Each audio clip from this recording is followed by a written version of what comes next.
তো বন্ধুরা, আসলে যদি আপনারা যে কোনো ধরনের চর্মরোগ দূর করতে চান, পাশাপাশি দাউদ যদি দূর করতে চান বা একজিমা যদি দূর করতে চান, পাশাপাশি পুরুষ ও মহিলাদের গোপনাঙ্গের চিপায় যেই চুলকানি হয়, এই চুলকানিগুলো যদি দূর করতে চান, তাহলে এই মলমটি বা এই ক্রিমটি ট্রাই করে দেখতে পারেন। ভালো রেজাল্ট কিন্তু এখান থেকে পেয়ে যাবেন। তবে তো আজ যে ওষুধটির রিভিউ করবো, যে স্ক্রিনে দেখতেই পাচ্ছেন, ওষুধটির নাম হচ্ছে পেভিসন। এটি একটি ক্রিম জাতীয় ওষুধ, আর এই ওষুধটি উৎপন্ন করেছে বাংলাদেশের সুনামধন্য ওষুধ কোম্পানি সানোফি ফার্মাসিউটিক্যালস লিমিটেড। এখন আসুন যে আসলে এই ওষুধটির কার্যকারিতা কি, অর্থাৎ কোন কোন রোগের বিরুদ্ধে এই ওষুধটিকে ব্যবহার করা হয় সেটি আমি আপনাদের বলে দিই। তো এই ওষুধটির কার্যকারিতা বলতে গেলে, বিশেষ করে যাদের শরীরে বিভিন্ন অংশে বা বিভিন্ন জায়গাতে চর্মরোগ রয়েছে বা চর্মরোগ জনিত দাউদ রয়েছে এবং চুলকানি রয়েছে, সেইগুলো দূর করতে এই ওষুধটি ব্যবহার করা হয়। পাশাপাশি নারী ও পুরুষের গোপনাঙ্গের চিপায় এবং আশপাশে যে চুলকানি হয় বা যেই বিভিন্ন ধরনের ফুসকুড়ি তৈরি হয়, সেগুলো আসলে দূর করতেও এই ওষুধটি গুরুত্বপূর্ণ ভূমিকা পালন করে। এছাড়াও ফাঙ্গাল ইনফেকশনের কারণে সৃষ্টি যে কোনো ধরনের চর্মরোগ দূর করতে এবং একজিমা দূর করতে এই ওষুধটি গুরুত্বপূর্ণ ভূমিকা পালন করে। সাধারণত এই ওষুধটির কার্যকারিতা বলতে গেলে এগুলোই। এবার আসুন যে ওষুধটির আসলে ব্যবহার বিধি কি, সেটি আমি আপনাদের বলে দিই, অর্থাৎ এই ওষুধটি কিভাবে ব্যবহার করতে হয় সেটি বলে দিই।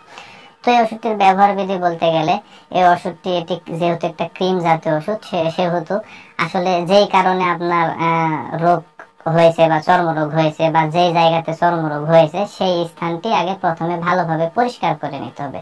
পরিষ্কার করে নেওয়ার পর অল্প করে এই ক্রিমটি নেবেন। নেওয়ার পরে আপনার যে আক্রান্ত স্থান, সেই স্থানে হালকা করে মালিশ করে দেবেন বা হালকা করে লাগিয়ে দেবেন। এইভাবে প্রতিদিন 2 বার করে লাগাতে হবে। এটি হচ্ছে এই ওষুধটির ব্যবহার বিধি। এবার আসুন যে এই ওষুধটির আসলে কোনো পার্শ্ব প্রতিক্রিয়া আছে কিনা। তো সাধারণত ওষুধটি মানুষের শরীরে অত্যন্ত সুসহনশীল একটি ওষুধ, তবে কিছু কিছু ক্ষেত্রে পার্শ্ব প্রতিক্রিয়া দেখা দিতে পারে। যেরকম যেই জায়গাতে আপনি ক্রিম লাগাবেন, সেই জায়গাটি আসলে লাল হয়ে যেতে পারে, পাশাপাশি র্যাশ দেখা দিতে পারে, পাশাপাশি অ্যালার্জিক রিয়াকশন দেখা দিতে পারে। সাধারণত এই ওষুধটির পার্শ্ব প্রতিক্রিয়া বলতে গেলে এগুলোই। এবার আসুন যে কোন কোন রোগী বা কাদের এই ওষুধটি ব্যবহার থেকে বিরত থাকতে হবে। যে কোনো ধরনের ভাইরাস দ্বারা আক্রান্ত হয়ে যদি কোনো রোগ হয়, তাহলে সেই ক্ষেত্রে এই ওষুধটি ব্যবহার থেকে বিরত থাকতে হবে। পাশাপাশি যারা গর্ভবতী মায়েরা আছে, তাদের ক্ষেত্রে এই ওষুধটি ব্যবহার থেকে বিরত থাকতে হবে।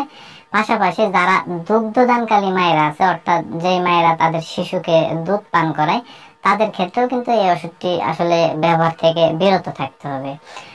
তো বন্ধুরা, আমার এই ভিডিও দেখে যদি আপনাদের এতটুকু ভালো লেগে থাকে বা এতটুকু যদি উপকার এসে থাকে, তাহলে অবশ্যই ভিডিওতে একটা লাইক করে দিবেন।